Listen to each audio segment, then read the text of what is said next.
All right, let's get right into it. Today we've got a truly fascinating explainer for you. We are going to unpack and literally explain everything in this opening chapter of an absolutely surreal, mind-bending narrative. We're talking about a story that perfectly blends history, hard science, and some seriously deep spiritual mythology. We're going to map out Albert Einstein's epic, chronological journey from a pretty grim earthly death all the way to a divine reincarnation in India. It is a wild, thought-provoking ride for sure. So, let's dive right in. Our story actually begins on a very heavy, somber note. Picture this. Albert Einstein is walking the streets of America with his fellow physicist Niels Bohr. The skies are pallid, the mood is heavy, and they are discussing the terrifying apathy of humanity and the impending doom of modern warfare. It's during this walk that Einstein drops this famous, chilling realization. He says that if World War III is fought with fire and steel, World War IV, well, it's going to be fought with sticks and stones. And then, just moments after this profound realization of our human fragility, tragedy strikes. Einstein suffers a sudden, fatal rupture of his abdominal pneumatic nerve right in his quiet sanctuary at Princeton. Despite the frantic pleas of his family in the ICU, the great genius passes away.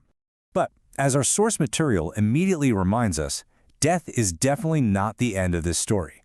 Einstein wakes up, but he isn't in some empty void. Instead, he finds himself in this vast, luminous hall of the afterlife. And get this, it operates with a highly structured, almost bureaucratic precision. Newly departed souls literally rise from their caskets and are systematically sorted based on the faiths they embraced in life. The universe, it turns out, demands cosmic order. Einstein dutifully follows this procession, transitioning away from the sorting area and stepping right into the radiant, solemn space of the Jewish hall. Inside this hall, Einstein comes face to face with Hashem, the supreme, unearthly authority who presides over this specific realm. And out of all the millions of souls gathered there, Hashem calls Einstein directly up to the podium. He doesn't just praise Einstein for his brilliant, world-changing scientific mind either.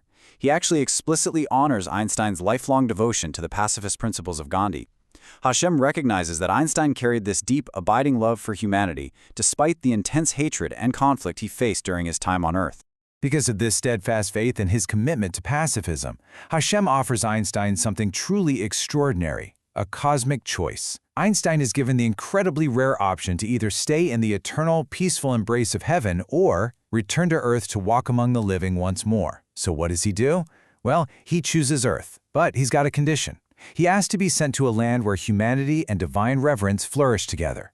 A place where the spiritual worth of a person is honored above everything else. Hashem nods, totally understanding, and identifies the absolute perfect destination for this: India. Now you might be wondering how the rest of heaven reacted to this. Well, the decision doesn't exactly go over smoothly with the heavenly crowd. In fact, the Jewish hall erupts in this sort of ethereal amusement and incredulous laughter at Einstein's choice. To these celestial onlookers, it is a massive paradox. I mean, why would the greatest scientific mind in human history want to go to India? Sure, India is known for its rich centuries of mysticism, but the heavenly host perceives it as glaringly lagging behind in rigorous science and kind of suffering from a perpetual slumber when it comes to civic sense. But despite the stifled chuckles echoing off the vaulted ceilings, Einstein is completely resolute. He wants to go to India. Hashem honors this, but tells Einstein he first has to visit the Hindu religion hall to choose a deity to guide his path. Einstein chooses Shivji. So Einstein steps into the incense-filled Hindu hall, and who greets him? An incredible being named Nandi. Picture this, a servant wearing spectacles, with the visage of a cow, carrying a battle axe. Nandi outlines the formidable attributes of Shivji to Einstein in a tone of just absolute reverence. He explains that Shivji is the cosmic transformer, a supreme yogi dwelling in ascetic splendor up on Mount Kailash. He tells him Shivji is adorned with a serpent, a crescent moon, and the river Ganga, wielding a trident and a drum, and even possessing a third eye capable of producing ash. The sheer mythological scale of the world Einstein is stepping into here is literally awe-inspiring. Next, Einstein is brought right before Shivji, whose podium is sculpted entirely out of ice. Einstein is incredibly humbled by this. He expresses his profound desire to leave the world's hatred behind and just follow a path of pure devotion. Shivji welcomes him warmly, but issues a very specific command. Einstein must immerse himself deeply in Indian culture. He has to learn of God and Buddha, of Lord Krishna, and the ancient teachings of the Bhagavad Gita.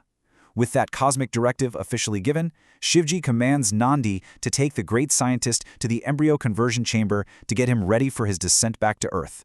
But listen, even cosmic bureaucracy has its eavesdroppers, Enter Narad Muni, the celestial messenger. He accidentally discovers this monumental plan and is absolutely shocked. Think about it.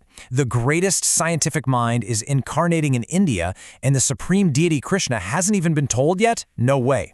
With a radiant flash, Narad Muni rushes through the celestial currents straight to Vrindavan to spill the tea, so to speak, and inform Lord Krishna of this massive universe-altering event. When Krishna hears the news, he doesn't celebrate at all. He instantly recognizes a massive flaw in this whole plan. Think about Einstein's nature for a second.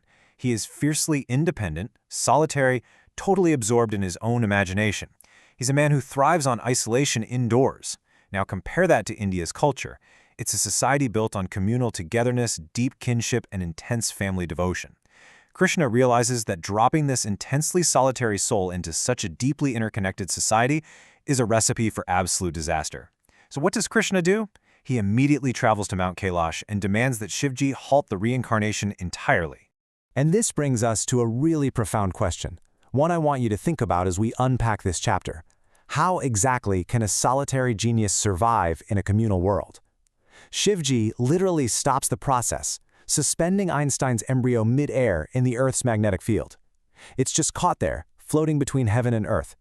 Krishna argues passionately that a man whose nature is aloof and thirsty for isolation cannot simply be dropped into a land where the very pulse of life is camaraderie and shared devotion. The temperaments are just entirely opposed to one another. But here's the catch. Shivji can't just send Einstein back. Hashem has already decreed this journey. So Shivji proposes a brilliant cosmic loophole. The plan? Merge Krishna's omniscient soul with Einstein's essence. Think about it. If Krishna, who is omnipresent and deeply connected to the love of all beings, merges his soul into the embryo, the vessel of Einstein will suddenly be spiritually equipped to handle India's complex, interwoven social fabric. Krishna agrees, and his soul, acting like this massive torrent of incandescent light, floods into the hovering embryo. Now, completely infused with Krishna's omnipresence, the embryo begins to drift down toward Earth. But as it floats in this liminal void, it absorbs a rapid-fire sequence of historical and mythological visions. It's like a crash course in the human experience. The embryo sees the ultimate virtue of Ram, but also the dark, coercive injustice of Ravan. It sees Alfred Nobel's brilliant ambition and the heavy sacrifice it demanded. It feels the cruel paradox of a devoted but brutally outcast, half-burned woman. It witnesses Da Vinci's immense struggle to create the Mona Lisa. And finally, it sees a man named Anand radiating profound joy despite suffering from cancer. Shivji explains that each of these paradoxical visions is a reflection of Krishna's omnipresent life. They are the seeds of human endeavor, suffering, and triumph that are now germinating within Einstein's future mind. Right before the embryo descends into its anointed earthly womb, one final, incredibly poignant earthly vision flashes before it. It sees Thomas Edison cunningly stealing the pioneering designs of Nikola Tesla.